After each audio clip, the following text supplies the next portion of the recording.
Bom, vamos partir para o debate. O debate vai até que horas? Até a 1h? Até a 1h ou antes? 1h. 1h.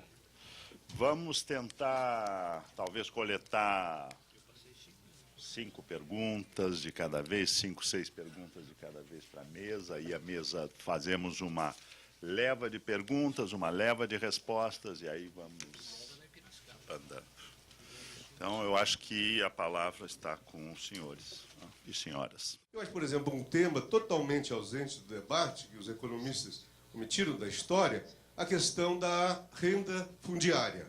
Nós sabemos que a produção, não é, do etanol, ela implica numa acumulação via apropriação da renda diferencial de uma enormidade absurda. Esse ponto precisa ser colocado na agenda e precisa ser discutido. Quais os mecanismos, não é, em que isso é apropriado e quais os mecanismos que o Estado também tributa essa renda.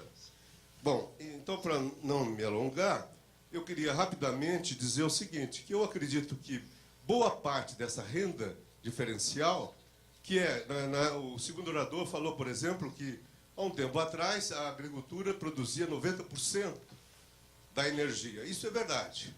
Então, eu não vejo que seja uma grande novidade que, de repente, a agricultura contribui enormemente na produção de energia. É um modelo já do século XVIII, no momento que justamente houve o surgimento do capitalismo e o capitalismo se desenvolveu muito com isso. Não é? Então, eu acho que a discussão desse elemento e a transferência da renda da terra, não é, para modificar as condições de distribuição da renda, garantia, não é, da soberania e segurança alimentar no Brasil e nos outros países da América Latina e da África, eu acho objetivo fundamental e não adianta nada avançar na produção mundial de agrocombustíveis se não resolvermos também esses problemas. Muito obrigado. Bom dia, meu nome é Darana Souza e eu sou do Centro Internacional de Políticas para o Crescimento Inclusivo do PNUD. Eu teria 2 perguntas. A primeira dela para os senhores Renato Maluf e Adriano Campolina. Vocês levantaram com bastante ênfase a importância de discussão de que modelo produtivo utilizar para a produção de biodiesel. Dado os resultados que a gente tem hoje no Brasil com o Programa Nacional de Produção e Uso de Biodiesel, o PNPB, qual é a posição do CONSEA e qual é a posição da ActionAid quanto a perspectivas futuras desse programa vir a realmente incluir a agricultura familiar de forma mais presente na produção de biodiesel e de possível conciliação entre a produção de biodiesel e a produção de alimentos? Essa pergunta para vocês dois é uma pergunta específica para a ActionAid, se existe uma discussão na ActionAid a nível mundial, se esse tipo de programa poderia ser utilizado no contexto de outros países. Eu teria também uma pergunta para o senhor Guilherme Ernest. Eu entendi que o senhor também fala português, faço em português também. Hoje, a AfD, atualmente, ela financia algum projeto de produção de biocombustíveis no mundo, ou existe a possibilidade que ela venha a financiar esse tipo de projeto? E, caso sim, quais são as questões principais que seriam discutidas na instituição sobre como fazer e onde fazer? Obrigada.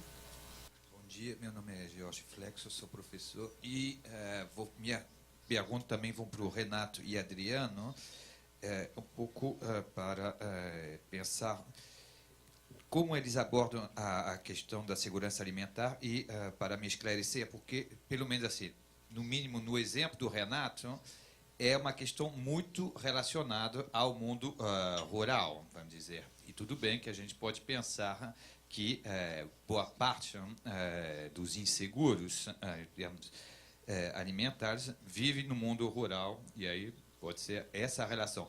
Mas imaginamos que, por exemplo, o arroz, a produção de arroz, seja, vamos dizer, distribuída de uma forma muito mais uniforme no país e que isso resulta, por exemplo, num aumento de preço médio do arroz. Tá? Pode ser uma suposição por ganho de escala e assim por diante. Aí, minha questão é que, nesse caso, uma elevação, vamos dizer, de X% no preço do arroz pode ter, talvez, uma melhoria para, vamos dizer, agricultores familiares, mas pode ter um impacto muito forte aí sobre a segurança alimentar de, vamos dizer, uma importante mais de populações urbanas, né? E num país como o Brasil, as populações urbanas, em particular aquelas que vivem um pouco acima, vamos dizer, do que seria um patamar de segurança sem alimentar mínimo, são vamos dizer, um contingente bastante expressivo de dezenas e dezenas de milhões. Né? Aí eu pouco gostaria de saber como é que isso impacta, em particular, as questões de segurança alimentar, porque assim mesmo vamos dizer, a referência do Renato é o agricultor vende biocombustível para ganhar renda, mas assim, se o impacto sobre as massas urbanas desfavorecidas, isso implica, são outras implicações. Né? Tá? E minha questão aí, mais para o Renato especificamente, é que como então esses consumidores urbanos são representados na questão do Conselho. Porque se eu imagino que, por exemplo, produtores rurais com algum grau de, vamos dizer, de organizações têm um canal de pressão relativamente, mais dizer, não fácil, mas tem possibilidade de ser organizado para defender seus interesses a nível de conselho, para a massa urbana muito mais desorganizada, vamos dizer, muito mais difusa, como que elas são representadas no conselho, tá? E como é que isso implica nessas discussões sobre o référentiel de segurança alimentar du Conseil. Merci. Je vais poser ma question en français, excusez-moi. Marcel Djama du CIRAD. J'avais deux questions. Une pour Guillaume Ernst, peut-être, mais peut-être que d'autres personnes peuvent aussi répondre. Ça porte sur les financements. Et enfin, vous avez présenté donc l'expansion des agrocarburants et en particulier des agrocarburants. Certains donc émettaient assez peu de gaz à effet de serre. Et je voulais savoir si pour cette raison, ils pouvaient être éligibles à des mécanismes de financement Kyoto, post-Kyoto, comme les mécanismes de développement propre, en particulier pour ce qui concerne l'expansion des surfaces plantées en plantes pour les agrocarburants dans les pays en développement. Donc, est-ce que c'est des choses qui sont discutées au niveau des financiers, si vous avez vent de projets de ce type? Et puis, une deuxième question, peut-être qui concerne plus Renato Malouf sur les aspects liés à la question de la gouvernance globale en particulier. Vous avez beaucoup parlé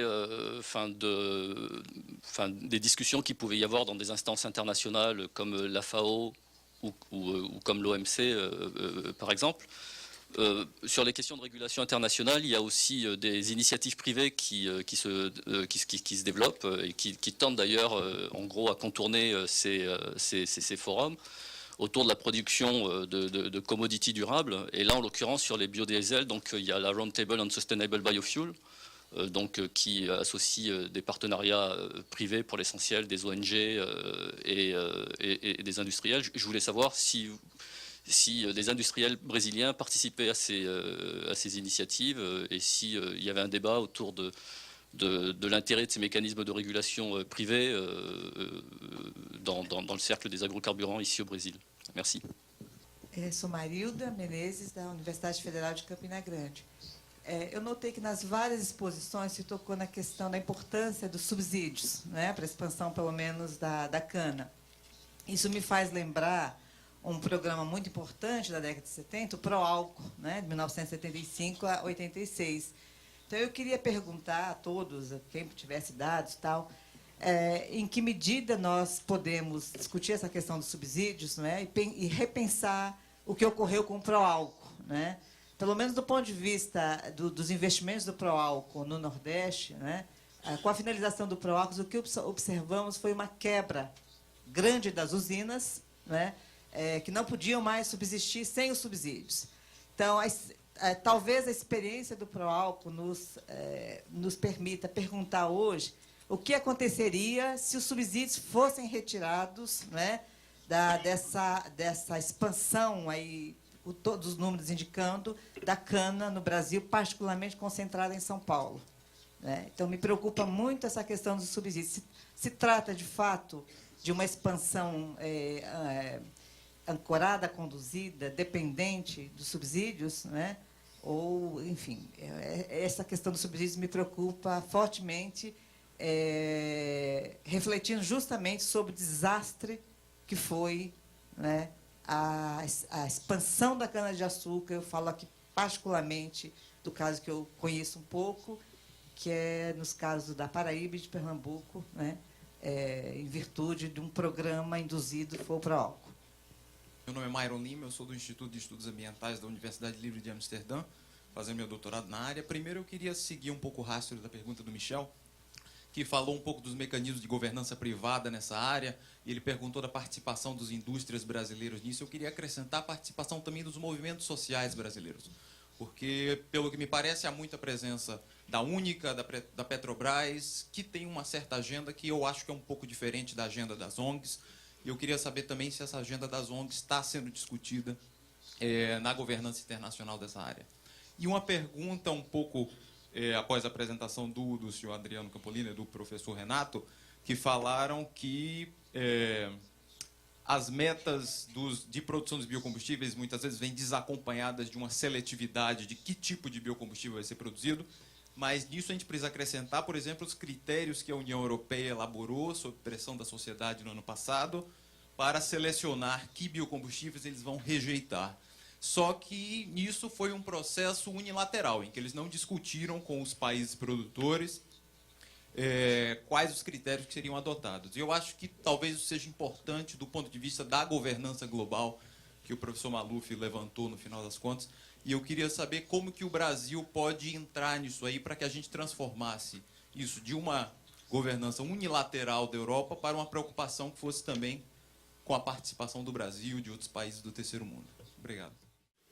Bom, vamos lá. Eu vou tentar ser objetivo. Primeiro, para a Darana. O CONSEA, faz de um ano atrás, um ano e meio, fez um documento sobre a combustível. Eu projetei ali a página do CONSEA, todo mundo que quiser acessar, os documentos são todos lá.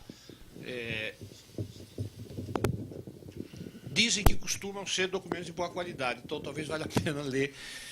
Mas são documentos que normalmente refletem as diferentes posições existentes no Conselho e encaminham ao governo sugestões. Relativo à sua questão especificamente, o documento o documento sobre combustíveis. Agora, quarta-feira, vamos debater um sobre mudança climática.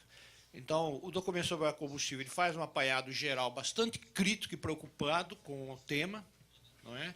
Agora, faz a diferenciação do biodiesel, sim, do programa biodiesel. Ele foi razoavelmente discutido, mas ainda naquele momento. Então, quer dizer, isto é, as regras que orientaram a concepção do biodiesel pareciam boas regras. Isto é, o ingresso na produção tinha lá alguns critérios, para não abandonar a diversificação produtiva, não abandonar, né, o cultivo de alimentos, e alguns critérios do ponto de vista da indústria processadora. Né?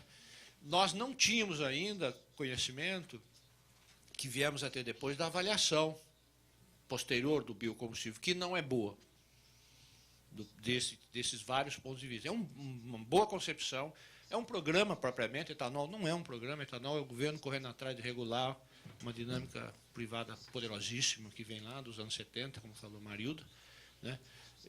Mas o biodiesel, quer dizer, a gente concorda com a concepção, mas a implementação dele resultou problemática. Uma causa bastante evidente no começo foi a escolha do produto no qual investiram, que era a mamona, que se revelou equivocada, né? E, posteriormente, como eu diria, a irresistível entrada da soja, ainda que seja a pior escolha, do ponto de vista de conversão, etc. Mas tem uma razão de custo aí envolvida, até onde eu sei. Então, eu não sei, não posso falar para você, em nome do Conselho, a avaliação das perspectivas. Eu posso dizer que há uma concordância em tese com a concepção dele, mas a preocupação com a implementação, né, que se revelou problemática em vários pontos. Sobre o Jorge, a minha apresentação aqui foi para o rural por causa do tema da mesa, mas não é fato que a nossa interpretação seja rural. ainda que a representação agrícola e rural seja sempre mais importante que a de consumidores. Então, o primeiro dado que talvez tenha passado desapercebido, a nossa formulação é de segurança alimentar e nutricional. Isso é particular nosso, vem lá dos anos 90, e tem que ver justamente com esse olhar, que aporta, sobretudo, o pessoal da saúde, mas aí entra o tema do consumo e dos hábitos. Então, eu começaria te respondendo dizendo o seguinte: primeiro, o enfoque importante do Conselho é acesso aos alimentos. Agora, não há dúvida de que, até por razões de representação e de grau de organização, o tema da produção é sempre importante. E a perspectiva de agricultores é sempre importante. Por exemplo, no debate sobre a crise, isso se colocou imediatamente. A primeira reação dos agricultores e de algumas organizações foi: vamos parar de falar de crise, a gente está começando a recuperar os preços que perdemos esse tempo todo, por que a gente está falando de crise? Para com isso, vamos falar, não é?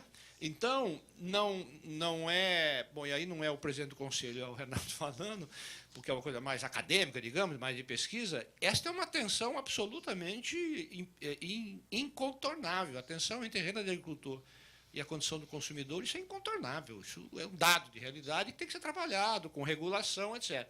Uma resposta possível está num outro documento que fizemos um tempo atrás, que o governo ainda não incorporou, que é uma proposta de uma política nacional de abastecimento descentralizada, como forte componente de descentralização e recuperação de equipamentos públicos, que permitiria tratar... Ela não tem uma perspectiva de autossuficiência regional. Bom, eu vou falar em meu nome novamente, eu não acredito em autossuficiência regional. Agora, eu acredito sim em sistemas descentralizados, em aproximação de produção e consumo. Talvez haja uma lógica, inclusive econômica, além do benefício lá para os gaúchos, haja uma lógica econômica em você ter 75% da produção de arroz num lugar onde, provavelmente por razões de vantagens, aí você pode escolher se ela é comparativa ou competitiva, porque o que explica isso é a irrigação, por vantagens X, produz mais barato. Mas o Brasil já conviveu décadas com a produção distribuída entre o irrigado gaúcho e o de sequeiro de Goiás e o lá do Maranhão, por exemplo. Então, eu não acho que ela é inevitável, não. Ela se tornou assim. Agora, não pode ser analisado sozinho, não. Tem que olhar quem mostrou o gráfico da cana em São Paulo, ele. É a cana numa determinada região, como é o nome? O arroz lá no Rio Grande do Sul, o produto X. Isso é uma nova geografia da produção agrícola no Brasil, que será afetada pelas mudanças climáticas, que tem que ser pensada. Agora, isso você deixa ao sabor sem regulação, é complicado. Os consumidores não são representados diretamente no CONSEA, foram representados no começo pelo IDEC, Instituto de Desenvolvimento e Defesa do Consumidor, talvez a entidade mais representativa dos consumidores do Brasil, e há um Fórum Nacional de Consumidores. O que os consumidores aparecem no CONSEA indiretamente pela voz de nutricionistas, algumas ONGs e gente que lida com acesso e pelas políticas sociais. É por aí que eles aparecem, não como entidade de organização. Com relação à participação das indústrias brasileiras na regulação, eu não sei responder. John Wilson provavelmente vai falar disso, que ele anda estudando um pouco a trajetória das corporações, né? Eu não sei dizer com qualquer propriedade razoável como é que a iniciativa privada brasileira participa. O que eu sei dizer é que nas instâncias de debate nacional ela tem as suas próprias. Eu jamais vi e não imagino que verei algum dia iniciativa privada submetendo a sua relação com o Estado a espaço de participação social. Nunca vi isso. Eventualmente poderia acontecer. No CONSEA não acontece, não é? Eles têm representação formal, eventualmente vão. Já disputamos voto do tema dos transgênicos, mas não é regra a participação. Então, eu imagino que na esfera internacional é igual. Já as ONGs, sim, elas estão na agenda internacional. Todo evento internacional, na FAO, etc., a ActionAid participa, sempre tem um encontro paralelo e do qual a gente participa. Por exemplo, a reforma da FAO agora, do CSA, do Comitê de Segurança Alimentar, é uma agenda que vem das ONGs. E interessante que uma das referências da reforma é o CONSEA, é a experiência do CONSEA, como espaço de participação. Acho que é isso, né? Bom, eu sofri um questionamento do Edgar. Vou falar muito rapidamente, Edgar, é o seguinte, talvez eu não tenha sido totalmente claro, mas tem uma coisa, um ponto básico aí da demarcha em Sociologia das Finanças é o seguinte: os financistas não são legítimos porque eles são ricos. Eles são ricos porque eles são legítimos. A legitimidade vem antes. Então, o que eu estou tentando fazer aqui é uma análise da construção dessa legitimidade. E a legitimidade, ela, digamos assim, ela se concretiza, ela se torna robusta justamente quando surge uma analogia com a natureza. Quando parece, quando o fenômeno que está transcorrendo e que beneficia essa classe de agentes, parece um fenômeno inelutável. Eu não estou dizendo que ele é inelutável. Eu estou tentando explicar a mágica. Talvez eu não tenha sido, enfim, não tenha sido feliz na explanação, mas o que eu estou dizendo, talvez é um pouco mais próximo do que você entendeu, é que a mágica é boa. Não dá para a gente simplesmente descartar essa mágica. Ela é boa.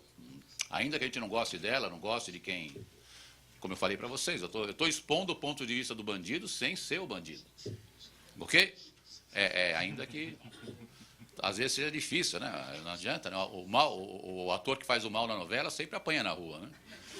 Mas é isso, quer dizer, trata-se disso. Quer dizer, eu estou tentando expor a lógica de um processo de dominação, que é claro que não é inelutável. Agora, a jogada é parecer inelutável, né? É o contrário do diabo do Papa, né? O Papa diz que a mágica do diabo é fazer a gente acreditar que ele não existe, né? Nesse caso, não. É o contrário disso. Okay. Em relação aos financiamentos do grupo AFD, então a AFD tem uma instituição especializada no financiamento do setor privado, e o setor do biocombustível é uma possibilidade de financiamento, né? Eu sei que no Brasil tem estudos em relação a isso. Não tenho certeza se já foi feito financiamentos.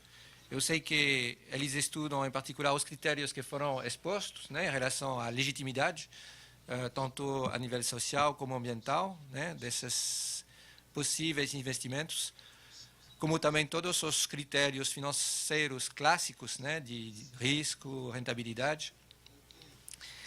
E eu sei que é considerado como um setor difícil em relação tanto ao risco financeiro como em relação às questões ambientais e sociais.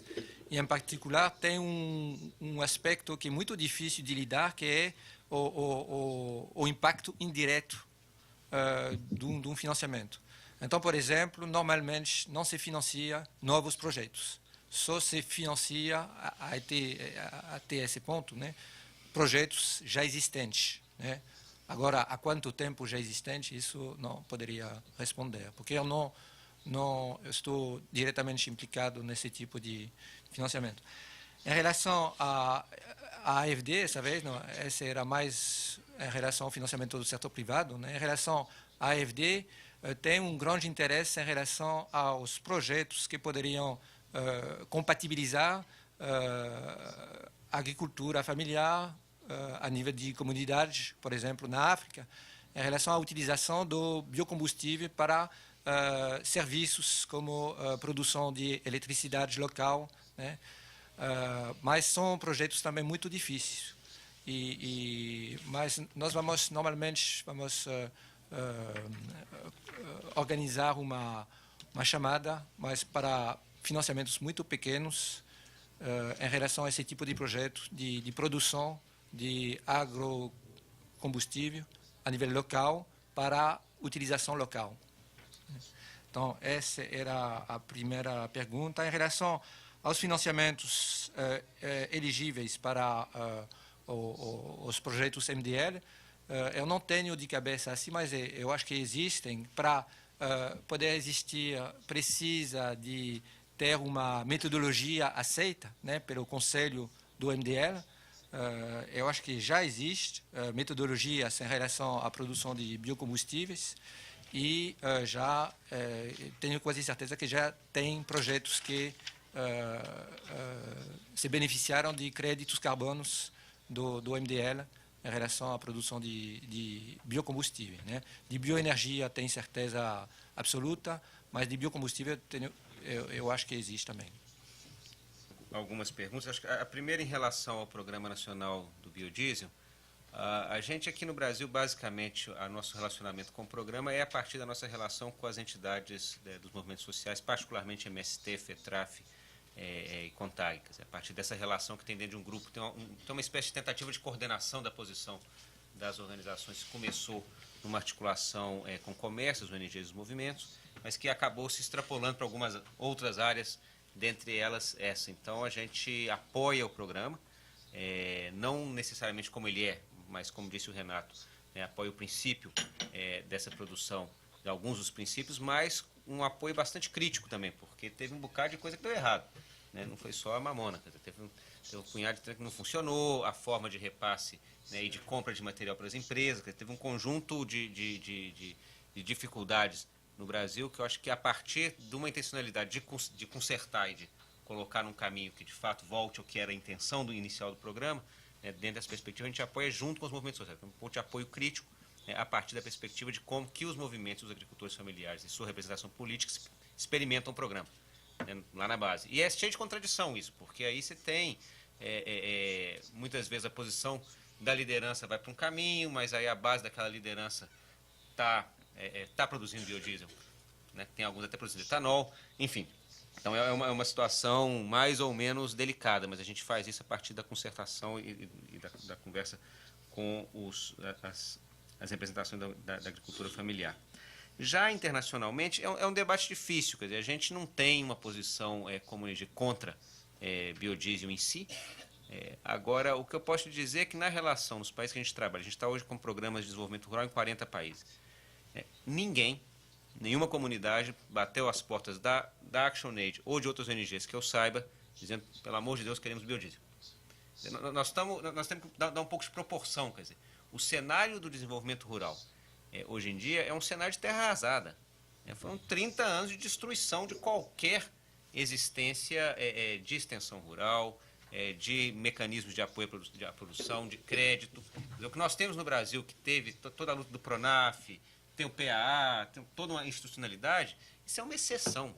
No conjunto da agricultura, particularmente na África, o que você vê é uma absoluta ausência de qualquer presença do Estado, de qualquer mecanismo institucional que possa permitir algum tipo de desenvolvimento rural.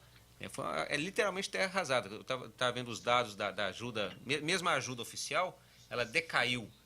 Costumava ser na década de 70, em torno de 50% da ajuda oficial era para a agricultura, hoje em dia é 3% da ajuda oficial. Houve uma completa desestruturação, mas o mais importante não foi isso. O mais importante foi o ajuste estrutural do Banco Mundial e do FMI, que literalmente mandaram os países acabar com aquilo. Acaba com o Commodity Board, destrói serviços de extensão, aliás, o Collor tentou isso com bastante vontade em 91, enfim, tem uma destruição total. Então, nesse contexto de terra arrasada, desenvolvimento rural, a prioridade dos movimentos de agricultores com quem a gente trabalha na África e na Ásia é um pouco outra. Ainda não chegou, a discussão de biodiesel ainda não é e não creio que venha a ser a prioridade número 1. A prioridade da turma é outra. É política de semente, é produção e melhoramento local de semente, é conseguir algum acesso a crédito, é conseguir algum acesso à água, e talvez nesse contexto possa haver alguma coisa. Então, quer dizer, a gente não descarta, mas tampouco está entre as prioridades no momento nessa região. O que conecta com a pergunta do Jorge, eu concordo com o Renato, acho que é importante, a descentralização, acho que por princípio ela é interessante. Tem que se lembrar que 80% das pessoas em situação de insegurança nutricional no mundo vivem em áreas rurais, não são necessariamente agricultores, aí tem umas generalizações perigosas. A maioria é microprodutor, é sem terra, é trabalhador rural, mas alguns são justamente uma mescla, né? Então, um pedacinho de terra aqui, vende a mão de obra ali e sazonalmente vende a mão de obra na área urbana. Então, é uma mistura bastante grande com a mobilidade.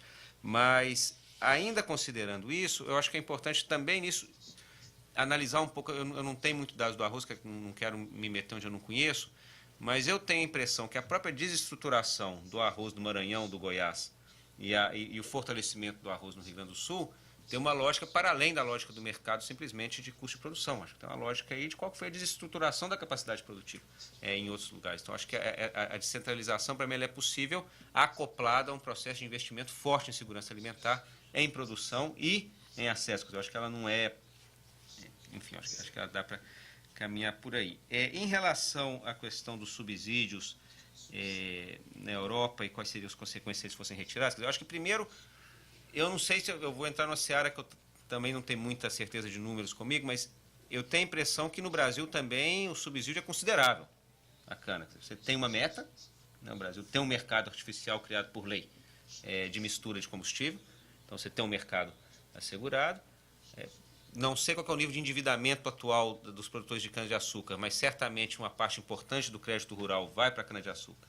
E o crédito rural tem subsídio, a equalização de juros é subsídio, podemos chamar do que a gente quiser, mas é subsídio governamental. Não estou dizendo que é errado, eu não sou contra subsídio, acho que o subsídio é um instrumento fundamental de política pública, mas existe, né, assim como existe também na Europa. Discordo de alguns que eu acho que são muito deletérios à produção dos países em desenvolvimento.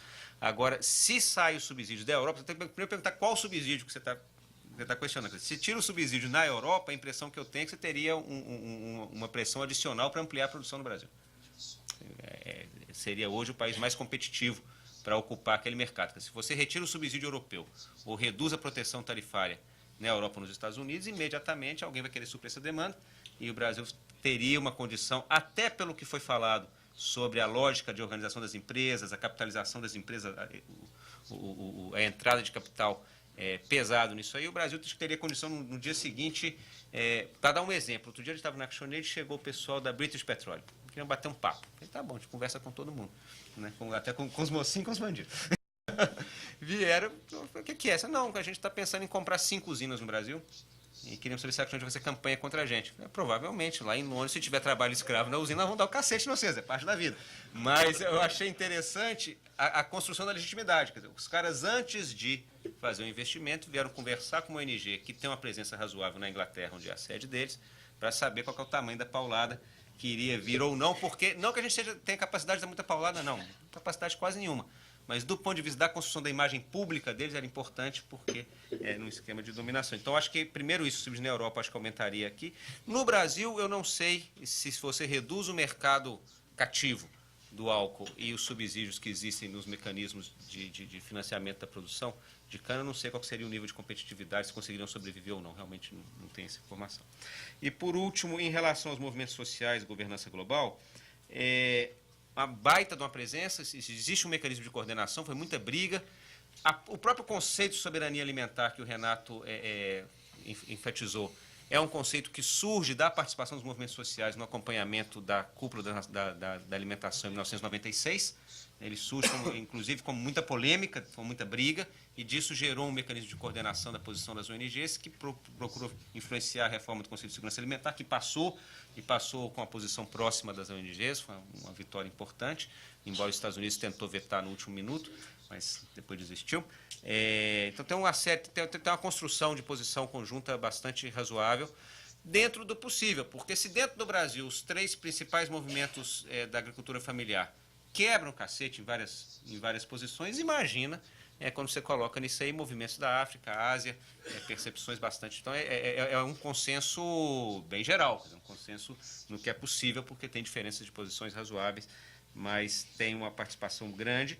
E, finalmente, na União Europeia, a seletividade de métodos, eu acho que a sua pergunta ilustra bem a limitação do OMC que o Renato fez referência. Porque se a União Europeia faz uma seletividade de que tipo de biocombustível você quer comprar, a partir, ou de agrocombustíveis quer comprar, a partir da sua percepção do que é bom, do que é ruim, o que vai acontecer? No dia seguinte, a Única, junto com o ícone, vão fazer e vão financiar que o governo brasileiro faça um caso na OMC de protecionismo. No dia seguinte. Não tem a menor dúvida, eles já sabem como fazer, fizeram com algodão, vai ser assim, ó. E, aliás, o presidente da Única é o ex-presidente do ícone, então ajuda já nessa... em um minutinho resolvem isso. Então, o que vai acontecer? Quer dizer, vão imediatamente acusar essa seletividade de ser uma forma velada de protecionismo. E vão entrar com o caso no OMC e provavelmente vão ganhar. Embora ganhar no OMC não significa nada, porque ninguém faz nada, você ganha e depois você faz uma compensação, ninguém interessa diminuir o comércio no final das contas, mas tem uma coisa política razoável. Mas isso mostra a limitação da OMC como mecanismo para esse tipo de governança global. Eu concordo plenamente que não é aí, não é na OMC que você resolve esse tipo de questão, porque ali os interesses são essencialmente comerciais e não tem escopo e nem é criada, não foi feita para isso, para resolver questões mais profundas do tipo que tipo de governança mundial poderia regovernar ou regular esse tipo de nova especialidade, configuração da produção rural. Bom dia, meu nome é Renata, sou nutricionista da área de saúde pública, trabalho no IEM, na Universidade Rural. Minha questão, vou puxar um pouquinho para a minha área da nutrição, vou me dirigir mais à fala do professor Renato e do Adriano. Me preocupa o seguinte, a gente está falando de segurança alimentar e segurança energética. Do ponto de vista financeiro, digamos que o dinheiro sempre fala mais alto. E me preocupa que a segurança energética, a gente fala do biocombustível, ele vai ser um braço mais forte, né? Então, quais seriam medidas de proteção que existem no Brasil agora ou existem planejadas para o futuro como forma de proteger a produção de alimentos, de arroz, de feijão, de forma que o Brasil se torne um grande canteiro de plantação de cana ou algo parecido, né? Quais seriam as medidas, as políticas de proteção que já existem ou que estão sendo pensadas em relação à segurança alimentar, especificamente? Eu queria voltar a um ponto que a Marilda tratou e agora voltou, que é a questão dos subsídios, que eu acho que isso tem a ver, inclusive, com tudo que o Comeliot falou ontem. Porque, na verdade, cada vez que se discute esses assuntos, se discute como se a lógica de mercado imprimisse numa ou na outra direção.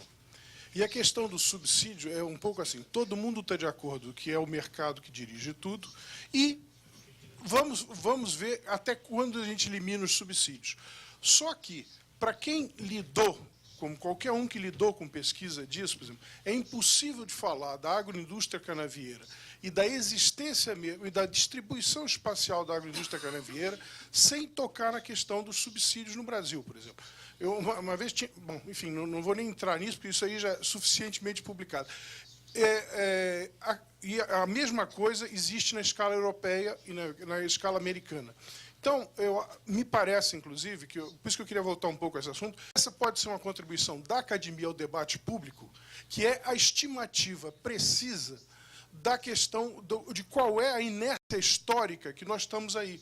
Porque senão a gente está falando da democratização de uma discussão sobre o futuro como se a gente tivesse zerado o poder diferencial que certos grupos tiveram de acaparar mecanismos públicos para, na verdade, fazer jogos privados. Isso eu acho que aconteceu na Europa, nos Estados Unidos, mas aqui. Então, e nessas negociações futuras, isso evidentemente está em jogo, porque a capacidade de se legitimar é diferente. Então, é isso que eu queria voltar, e aí uma pergunta até diretamente para o Roberto, que achei interessante que ele, ao mesmo tempo, raciocinasse sobre os fundos de private equity, então mecanismos assim, financeiros, com a única. Então, aí eu fiquei curioso de dizer assim, bom, uma das análises possíveis é ver como é que se comportam os mesmos atores em fóruns diferenciados. Quer dizer, como, na verdade, esses atores econômicos hoje estão jogando não só sobre um pé financeiro, mas estão jogando sobre fóruns estritamente políticos. Então, essa é uma outra contribuição que eu acho que realmente a academia pode fazer ao debate público, que é a explicitação desse jogo, até mesmo para que essa coisa seja fundamental. Para ganhar dinheiro, é preciso ser legítimo. Então, a batalha da legitimidade, que é essa que está se jogando aqui, é uma batalha central para entender aquela batalha que vai ser feita na Bolsa de Valores. Então, essa inversão de coisas, eu acho que é fundamental, porque talvez não haja contribuição maior aos movimentos sociais do que a explicitação desse jogo. Porque os movimentos sociais são feitos por quem menos participou desses jogos no passado. Então, era um pouco nesse nível. Lavínia Peçanha, né? Ex-aluna de vocês, meus queridos professores do CFDA.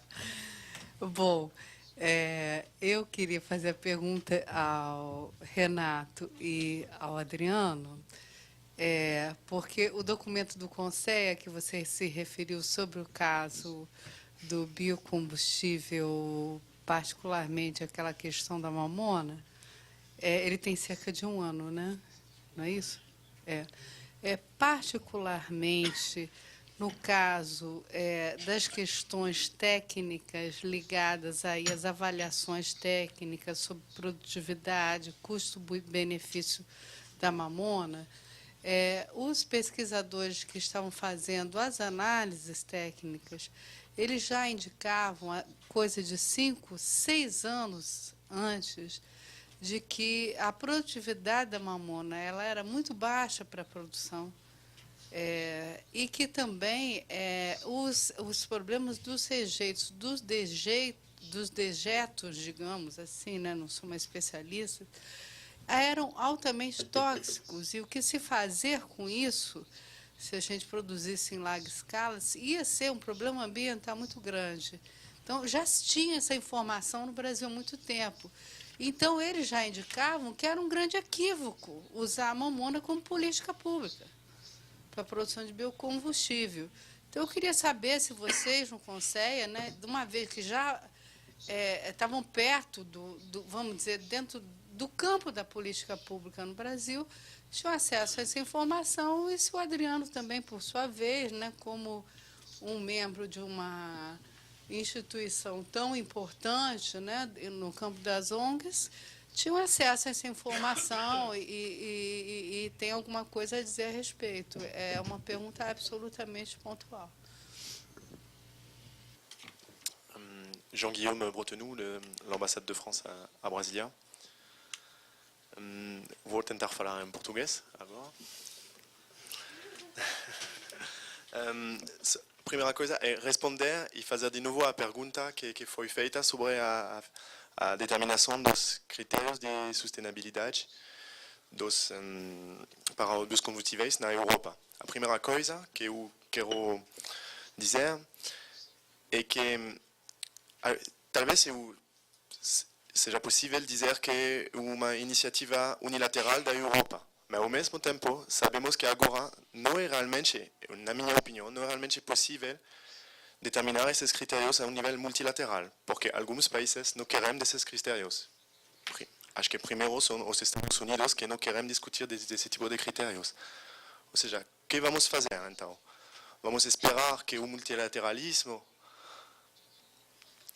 possa finalmente ter esse tipo de decisões globais, multilaterais, ou é melhor que a Europa faça como tipo liderança nesse assunto para determinar esses critérios e dar como um incentivo à produção no Brasil e em outros países, na África, por exemplo, dessa determinação.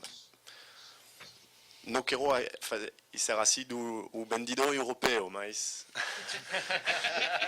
só para explicar um pouco, acho que é a maneira de ver da europeia sobre esse assunto. Então, a minha pergunta seria se vocês acham que um dia vai ser possível ter esse tipo de discussão internacional e qual será o bom fórum para fazer isso. Concordo totalmente. Isso é uma posição francesa e especialmente do Ministério da Agricultura francesa que a OMC não é um bom lugar para fazer isso. Porque a OMC não tem jeito para discutir de temas políticos. É uma organização mais tipo econômica que não tem nenhuma discussão sobre os objetivos políticos, como explicou o professor Comelho ontem. Mas acho que a OMC não é um bom lugar, não sei se a FAO é um bom lugar. Qual seria o bom lugar para fazer isso e para conseguir fazer esse tipo de decisão multilateral e do multilateralismo? E se não for possível, a questão é se as normas privadas, não sei, os padrões privados, não sei como falar exatamente, podemos resolver isso e o que você acham disso? Porque também o problema de padrões privados é que não se aplica a toda a consumação, só se aplica uma parte da consumação, especialmente a consumação dos mais ricos no país. Então, cria um novo desequilíbrio na consumação e dentro da população. Bom dia. Meu nome é Cristiane, sou da ONG Quatro Cantos do Mundo, Belo Horizonte. E alguém falou sobre critérios de sustentabilidade Brasil, Europa.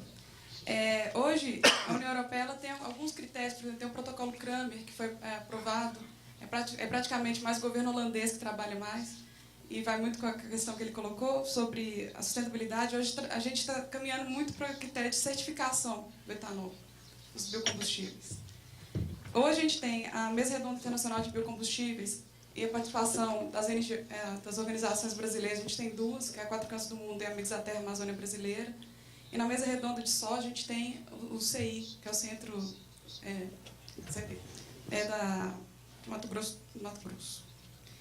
E a gente, na questão da certificação, o ano passado parece que teve uma iniciativa do governo brasileiro sobre do Inmetro, a certificação do etanol, que foi uma certificação muito mais química do que dos critérios socioambientais, dos impactos que poderiam surgir a partir disso. E a gente tem uma outra certificação que está muito mais adiantada, que é a Better Sugarcane Initiative, que é basicamente do setor privado que está buscando certificação. É uma discussão que aconteceu no começo desse ano sobre o que o Adriano está falando, sobre que a OMC ela não tem esse papel, ela não tem como controlar o Brasil vai entrar contra determinados países da União Europeia que não querem comprar determinado tipo de biocombustível. E a ideia é que a certificação entre exatamente nesse papel, como que a certificação dos produtos, o etanol do Brasil, ou que seja o biodiesel da Indonésia, que vem da mesa redonda de óleo, ela possa fazer esse, vamos dizer, um contorno dessa questão da produção e da comercialização dos biocombustíveis do Brasil. Então, eu queria saber de vocês como vocês veem esses critérios de certificação que estão sendo propostos no cenário internacional, tanto no Brasil quanto na União Europeia, e se isso realmente, buscando a certificação, vai ampliar demais o mercado, por exemplo, do etanol. Falou sobre a questão dos subsídios. Tem uma expectativa que se o governo americano, caso diminuísse subsídios para o etanol do milho, a expectativa seria de aumento de 150 bilhões de litros de etanol que poderiam ser importados para o país. Então, eu queria que vocês fizessem essa relação desse mercado, certificação, como funciona. Obrigada. Boa tarde, eu sou Maria Inês, sou do IFRJ, antiga Cefet de Química, e acredito que essa minha pergunta esteja mais ligada à explanação do professor Renato e do Adriano. Bom, eu até comentei com ela que talvez vá na contramão de... eu não vejo como contramão, eu vejo que está atrelado, mas ninguém falou até agora sobre isso. A ONU recentemente liberou uma informação da preocupação do crescimento populacional até 2050, em que a população mundial vai ser 9 bilhões. Né? A preocupação da produção de alimentos até 2050. Esse aumento da produção, citado pela ONU, se chegarmos a 9 bilhões, será de 70% a mais de alimento que terá que ser produzido. A minha pergunta é a seguinte: hoje nós estamos falando de segurança alimentar e segurança energética, com todos os problemas advindos, né, dessa produção de biocombustíveis e retirando espaço para a produção de alimentos. E até 2050 nós temos um problema pior, porque o dilema da produção de alimentos virá com o agravante do aquecimento global. Então, aumento de temperatura, escassa chuva, né, e aumento de pragas. Eu gostaria de perguntar a vocês dois se, em todos esses momentos de discussões, se fala em contenção de crescimento populacional. Tá? Se hoje nós somos 6 bilhões e meio, por que ainda é um tabu falar seriamente em contenção de crescimento populacional? Tá? Atrelar essa discussão também à produção de alimentos e à produção de biocombustíveis ou agrocombustíveis. Tá? Essa é a minha pergunta. Boa tarde a todos, meu nome é Cláudio, eu sou estudante da Universidade de Brasília e eu fui diretamente influenciado aqui pela colega que perguntou sobre o crescimento populacional, no sentido de fazer essa. Né? A Agência Internacional de Energia coloca que cerca de 60% de toda a energia consumida no planeta, né, incluída térmica, elétrica e líquidas, né, tem na sua origem o consumo da frota de veículos, né, os veículos particulares e, em especial, os veículos particulares e os veículos de carga. Então, no mesmo sentido da pergunta da colega, eu também coloco para a mesa por que não se discute a redução da frota de carros no planeta, ao invés de ficar apenas se discutindo a parte mais fácil, né, que é a parte da oferta. Né? Por que não se discute também o lado da demanda? Bom, obrigado. Tivemos mais 7 intervenções da plateia. Voltamos à mesa. Começamos com o Adriano, que já faz também a sua despedida. Eu vou tentar interpretá-lo dentro do possível breve, mas tem um conjunto de questões interessantes. Algumas vão ser bem rápidas, sobre as outras menos. Mas, primeiro, eu acho que o fenômeno da insegurança alimentar, que a crise alimentar veio acentuar, mas que é anterior a ela, é muito complexo. Ele não é só agricultura, ele tem a ver com padrões de consumo, ele tem a ver com investimento em agricultura, tem a ver com investimento em equipamento público de alimentação, tem a ver com um punhado de coisas. Essa discussão da ONU, eu tive o prazer de teve uma reunião na FAO há 2 semanas atrás, um fórum de especialistas sobre como alimentar o mundo em 2050. Faz muito tempo que eu não perdia tempo em grande estilo, como foi naquele trem, porque estava lá 500 especialistas do mundo afora. O Silvio Porto estava lá, tinha um bocado de gente legal. Só que é uma questão essencialmente política, não é uma questão que você resolve com um posicionamento técnico. Você tem uma quantidade de visões, de percepções e de atores. Estava lá a indústria, estava lá as Monsantos da vida, estava lá a Nestlé, estava lá o Movimento Sem Terra, não o Movimento Sem Terra nosso, estava a representação da Via Campesina Internacional, enfim, tinha para todo gosto. E, de fato, é extremamente polêmico. Agora, não houve naquele debate qualquer ênfase sobre a questão de controle populacional, e eu imagino, pela razão de que no próprio debate, apesar de que é assustador, você vê como que o mapa de terras aráveis e agricultáveis reduz com a mudança climática. Se você muda 1 grau, você olha no mapa, o encolhimento apavora, e a gente sabe quem vai pegar essa terra, provavelmente nas dinâmicas sociais que a gente tem, mas apesar disso, o nível de não investimento em agricultura é tão grande, você vai em qualquer comunidade de pequena produção, de agricultura, que é a grande parte da agricultura africana, é pequena produção, em sua grandíssima maioria. É uma absoluta ausência de investimento de qualquer espécie, que eu acho que a maioria das pessoas lá concordavam em grande número que, se houver algum investimento razoavelmente sério em retomar a produção agrícola com a agricultura camponesa e familiar, é bastante plausível, possível considerar a alimentação do mundo. Quer dizer, não é uma questão de tamanho da oferta, no final das contas. Mesmo em 2050 seria possível, a partir de um financiamento que levasse em sério. E esse financiamento, no final das contas, acaba na política. Quer dizer, o bom da crise alimentar é que o pessoal percebeu que, se não investir, o pessoal vai para a rua e derruba governo. 5 governos caíram com a crise alimentar. Então, realmente, a mudança política acontece quando a política fica com medo do povo, aí você faz política pública. É mais ou menos assim que funciona em qualquer lugar do mundo. Então, eu colocaria a resposta mais por aí. Realmente não é um elemento central no debate, mas eu não o percebi nessa conferência, e eu acho que as razões porque ele não é são essas. Como eu disse, é uma questão muito complexa, eu acho que envolve desde redução de frota a várias outras coisas, acho que não é nenhuma... A dificuldade de alimentação é que você mexe um ponto só, os outros se reacomodam em menos de 1 segundo. Tem que ser uma visão mais holística, mais global, que eu acho que inclui revisão dos padrões de consumo também. Onde resolver? É pesada. Para mim, a coisa é o seguinte: não é que eu sou contra a União Europeia unilateralmente decidir o que é bom para nós e dizer como é que vai fazer isso. Todos os países fazem isso de alguma maneira. O Brasil também faz isso na sua cooperação internacional. Mas o que eu questiono é a efetividade, na medida em que, se você não cria algum outro fórum multilateral com capacidade de decisão, essas decisões ficam muito frágeis se forem unilaterais. Que no outro dia você entra com recurso no OMC, a União Europeia tem que recuar. E assim é a vida. Então, se você não cria, e eu acho que nós estamos chegando... Para mim, o interessante da crise alimentar é que eu acho que ela está trazendo, apesar de que é uma tragédia, 100 milhões a mais de pessoas com fome, mas ela está trazendo de volta ao cenário político a necessidade e a urgência política de voltar a ter algum tipo de fórum de tomada de decisão em segurança alimentar com poder de implementação.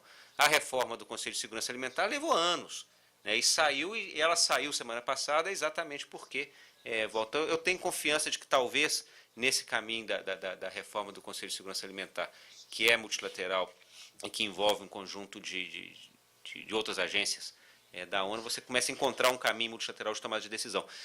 Idealmente, eu nos meus sonhos nos meus devaneios mais selvagens, eu acho que seria algum tipo de um tratado, como se conseguir um tratado do Kyoto. Acho que no futuro, se essa coisa chega a esse ponto, eu acho que é para onde a gente vai acabar indo. E se a crise alimentar não for equacionada, e eu acho que ela tende a voltar de maneira recorrente com a mudança climática, eu acho que vão se criar as condições políticas para que você vá até para o nível de tratado. Agora, tratado leva 10 anos para negociar, né? Kyoto está há quantos anos? Eu já até perdi as contas, mas já faz bastante tempo. Não, 2005. 2005. Né? A OMC, poxa, o Nelson fez a tese de doutorado dele na OMC há muito tempo atrás, no século passado. E não mudou nada, quer dizer, eu me lembro, a gente ria com o Nelson me orientando, ele discutindo a Organização Internacional do Comércio, e eu discutindo a OMC e o Acordo de Doha. Grande parte dos elementos fundamentais de desacordo permaneciam os mesmos. Então, algumas coisas são mais complicadas, perdão pelo palavrão. Sobre a Lavínia, direto ao ponto, não tenho conhecimento sobre esses estudos anteriores, direto ao ponto. Não, eu pessoalmente não tenho. Sim. Eu pessoalmente não tinha conhecimento disso. Muito embora eu não sou especialista na área, imagino que meus colegas especialistas conhecessem. Eu pessoalmente não conhecia e não fazia parte da nossa prioridade como tal. Acho fundamental a sugestão da academia focar no subsídio e qual que é o ganho histórico que esse subsídio trouxe para os setores nessa recomendação de força. Acho que é uma excelente sugestão. Sobre a certificação para minha conterrânea de Belo Horizonte, eu acho que certificação é bom, ajuda, contribui, mas eu não acredito que ela resolva sozinha. Eu sou um defensor ardoroso da regulação e do papel do Estado em regular as atividades. A certificação ela pode ajudar, acho que ela contribui no caminho, acho que é interessante, mas se você olha o tamanho da demanda que acontece caso caia o subsídio americano ou europeu, não há produto certificado no mundo que consiga preencher aquela demanda. Então, se você não tiver regulação, no final das contas, vai ser a turma dos ometos da vida agora, né, com nova roupagem, discurso e legitimidade, que vão abocanhar isso tudo e ampliar o seu poder e continuar com um tipo de produção e de acúmulo de poder que a gente sabe onde dá. Então, eu acho que a certificação ela é um bom passo na direção correta, mas acho que é um passo tímido se comparar à necessidade de regulação. E nesse ponto eu coincido que o fato de ter o zoneamento da cana, eu acho que é um passo importante, ainda eu acho que o zoneamento é tímido, mas eu acho que é esse caminho da regulação. E aí eu vou à pergunta, que tipo de instrumentos? Eu acho que o zoneamento é um instrumento importante para controlar, para que a cana-de-açúcar não toma conta de tudo, vai ser uma forma de falar, mas é difícil, a gente fica com tanto preconceito. Como eu sou brasileiro e vendo a luta da cana e trabalhei na CONTAG, a luta dos assalariados, da reforma agrária, a gente fala de cana, dá até estremece, né? Você já viu o coronel chegando. Agora você vai na África, eu conheci, por exemplo, no Quênia, 80% da cana de açúcar no Quênia são pequenos produtores. Então, isso aí muda completamente a equação. Então, a gente tem que tomar cuidado de pensar globalmente essas coisas, porque não existe uma cana-de-açúcar, não existe uma...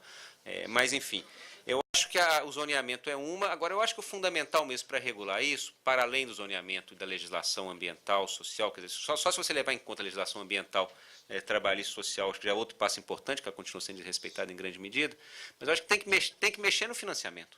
Se você não mexe no crédito e se você não começa a olhar com muito mais cautela nesse prédio bacana aqui em cima, onde é que vai o dinheiro, e principalmente, eu acho que o colega que fez essa discussão toda dos private equity funds, etc., se a gente não olhar para isso, a gente vai, porque eu acho que descola até do crédito público. A turma hoje já não precisa do crédito público para crescer. Eles acharam outro jeito. Né? Você vai na Argentina, por exemplo, estão fazendo agricultura sem agricultor com pool de investimento. Né? O cara aluga a terra, mesmo os grandões, hein? 3 mil hectares, 4 mil, aluga a terra para uma companhia que faz o plantio, essa companhia terceiriza o plantio para outra, a colheita para outra, a comercialização é outra e o cara recebe aluguel da fazenda de 3 mil hectares no Pampa argentino. Então, esse tipo de modelo de produção que tá crescendo, eu acho que regulá-lo sem mexer no financiamento e sem regular esse trânsito do capital financeiro para isso, não vai a lugar nenhum. A gente vai dar tiro na água. Então, acho que esse tipo de regulação é importante. Vou parar por aqui antes que o Nelson fique bravo comigo. Então, não tinha pergunta específica em relação... Eu só queria colocar, em relação à OMC, a Organização Mundial do Comércio, eu acho que tem um elemento interessante a ser estudado e que já tem muita literatura sobre esse, é a integração da parte ambiental. Eu acho que a parte social, efetivamente, não faz parte da capacidade de estruturação em relação ao OMC. Em relação à parte ambiental, tem várias coisas. Tem um elemento interessante, por exemplo, relativo ao setor florestal, né, com, por exemplo, o LACE Act nos Estados Unidos, que permite aos Estados Unidos de penalizar os importadores que importaram madeira ilegal, por exemplo, e isso me parece que não vai ser o objeto de retaliação da parte dos países exportadores, me parece, né? E a Europa está fazendo a mesma coisa, né? Um tipo de LACE Act europeu.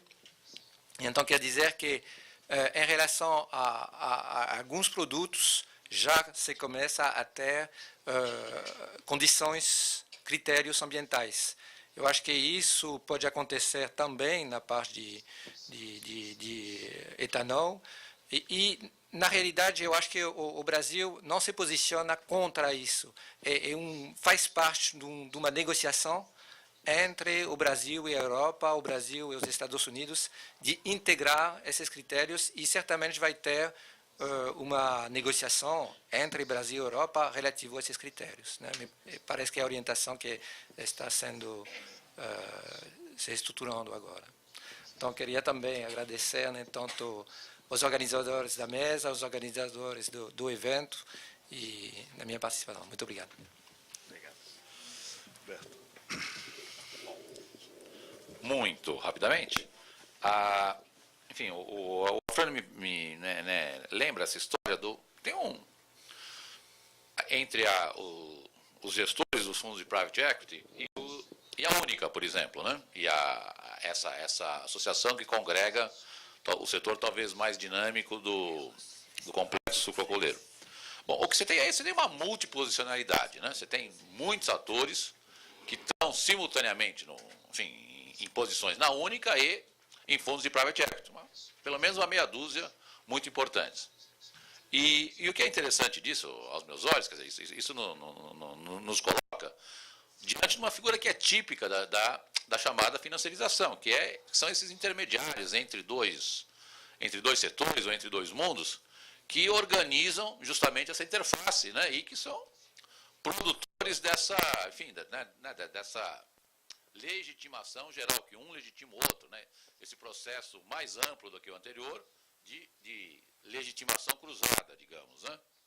E o que é importante dessa história, eu sou obrigado a dizer, não é com prazer que eu digo isso, é que eles resolveram o velho, né, vou causar um problema aí para os nossos tradutores, eles resolveram o velho dilema do Afonsinho, né? Eles conseguem ser bom no futebol e bom na medicina, né?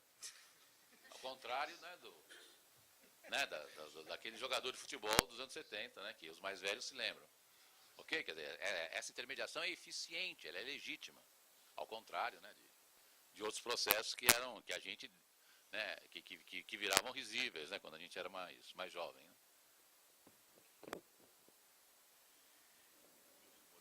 Pois é, dado o mau exemplo dos que me antecederam de serem objetivos, estou aqui constrangido.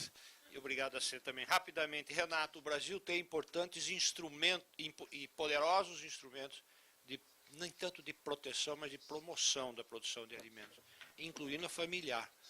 Não por acaso o impacto da crise aqui foi menor do que em outros lugares. Foi importante. Pouco se falou disso. Diese mediu variação de preço da cesta básica de até 55% nas 16 capitais que ele pesquisa, nos 12 meses mais importantes da crise.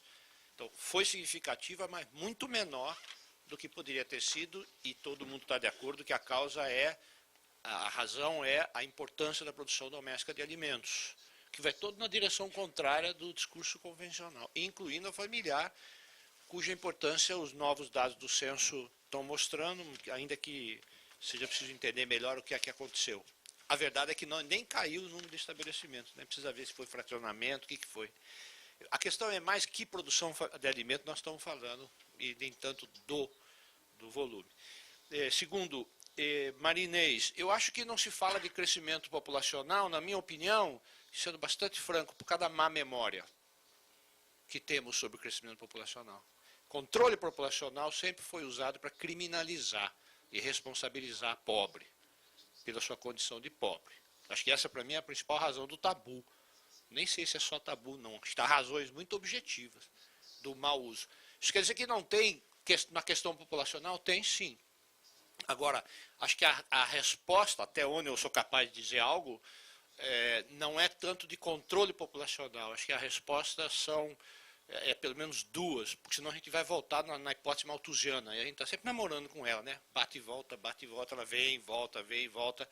Eu diria duas. Primeiro, tem que se criar condições para que as famílias mais numerosas e pobres possam escolher quantos filhos querem ter e não sejam forçadas a ter muito ou pouco. Muitas vezes tem muito por razões da falta de opção, por ter pouco. Então, esse é o primeiro ponto. E segundo, cuidado para não cair no discurso que justificou a Revolução Verde, que tenta justificar transgênico e que deverá ser uma resposta ao crescimento populacional, que em vez de resolver, agrava o que você começou falando, que é a mudança climática, né? Que é a questão climática. Então, a resposta, eu insisto, não é fazer mais do mesmo. Fazer mais do mesmo dá no que deu, né? O Lavínia, eu não posso afirmar que a gente tinha conhecimento de tudo, não. Acho que até devo afirmar que a gente comprou a ideia de que a mamona era adequada ao semiárido. Então, parecia uma coisa interessante. Você constrói, né? Constrói um programa de biodiesel para pequenos agricultores, usando culturas, entre aspas, desprestigiadas e que se adequam ao semiárido. O que se descobriu depois, até onde eu estou informado, também não tenho tanta informação assim, que além da toxicidade, é o preço do óleo de mamona. A mamona é um óleo muito, como chama, muito nobre para ser usado para biodiesel. Tanto é que eu escutei de dirigentes da Petrobras, essa do biodiesel, dizendo que nós estamos fazendo é comprar mamona para não deixar, não romper o compromisso com agricultores familiares e trocando por soja e moendo a soja. A gente compra a mamona dos pequenos agricultores que entraram nessa, troca por soja e moe a soja, por causa de uma equação de custos. Para finalizar, Jean Guillaume, você sabe que essa questão do unilateralismo ou o nacional versus multilateral, eu concordo com você, eu acho que isso é uma questão, viu, importante, às vezes até coloca alguns dilemas. Por exemplo, eu sempre me perguntei até que ponto é correto e nós, sociedade civil, devemos apoiar pressão internacional por boas causas. Por exemplo, cláusulas sociais e ambientais de negociação comercial. A gente é a favor ou contra? Tem uma questão de soberania aí ou não? Tem uma proteção disfarçada ou tem defesa de boas causas da humanidade? Eu acho que isso é um dilema. Eu estou inteiramente de acordo, acho que tem um debate aí a ser feito. Ou, por exemplo, quem é que decide sobre a Amazônia? Somos nós? Né? Eu acho que, em certa medida, somos. Nós, que eu digo, aqueles que têm a Amazônia, né? O Brasil e os outros países. Mas eu queria chegar na tua questão dos fóruns. Eu não tenho uma resposta maior do que dizer o seguinte, eu acho que são vários fóruns, não será um. São vários. O Adriano me fez pensar numa questão, na primeira fala dele, ele retomou agora, que talvez seja até interessante. Por que tem um caminho para um tratado climático, mas não tem um para a segurança alimentar? Né? Eu fiquei pensando um pouco do que ele falou e concluí o seguinte, dizer, por que a gente não chegou ao ponto de transformar a segurança alimentar num bem público, para usar a linguagem da economia, né? Ainda é um bem privado. Quando a gente trabalhava com a multifuncionalidade, Felipe, nas nossas discussões, a formulação europeia de multifuncionalidade bota a segurança alimentar como um bem público. Não no sentido da disponibilidade, mas no sentido de ser uma questão pública. Ter alimentos adequados, de qualidade, adequados, e produzir de forma sustentável, que não danifique o planeta. Isso é uma questão pública, isso é um bem público. Não é uma questão de produzir. Não é? Então, não chegamos lá. Enquanto a gente não chegar lá, é tema de OMC, é negociação de comércio. Estamos falando de commodity. Estamos falando, não é? Dessas coisas. Então, eu diria que o que nós temos é vários fóruns que têm que ser aprimorados, a começar pela própria FAO, cujo prestígio andou, no mínimo, claudicante. Não é? No mínimo, né? Como é que você pode imaginar que numa crise internacional as Nações Unidas criam uma força-tarefa que não é conduzida pela FAO, quer dizer, que é a Organização das Nações Unidas que lida com a agricultura e alimentação. Isso é um sinal evidente de desprestígio, talvez merecido em vários sentidos, em outros não sei. O fato é que uma eventual recuperação pode ser. A questão para mim, você sabe que não é tanto essa, são vários fora, a questão é quem é que coordena. Né? Aparentemente, o sistema das Nações Unidas já não está dando conta de coordenar as suas próprias agências, não é? E o que nós temos de instrumento de coordenação hoje, como sempre, como foi desde o início dos tempos, é um grupo de países. Então, muda é o tamanho da reunião. Agora melhorou um pouquinho, já não é G8, é G20. Mas é lá que está a coordenação. Né? E, obviamente, é possível falar sobre ela, sobre esse mecanismo de coordenação, enxergar ali tantos problemas quanto a gente enxerga no OMC. Então, eu diria, são vários os fóruns, mas segue havendo uma questão de coordenação que até agora tem sido, do ponto de vista dos estados, dos mais poderosos, do ponto de vista do interesse privado, essa meia dúzia de grandes corporações que absolutamente controlam todas as etapas do sistema agroalimentar. Desculpa, fui mais ou menos objetivo, hein, Nelson Delgado? Muito obrigado e uma boa tarde para todos nós. Não, passou. Acabou ainda. Não, eu acho que tivemos, de fato, uma boa sessão hoje de manhã. Estamos todos de parabéns, especialmente os panelistas. Eu queria agradecer muitíssimo a excelente intervenção e a plateia que fez perguntas extremamente interessantes, que trouxe, que alimentou o debate e que teve uma paciência, uma participação muito grande. Né? Então, acho que estamos todos, de alguma forma, de parabéns e isso é muito bom.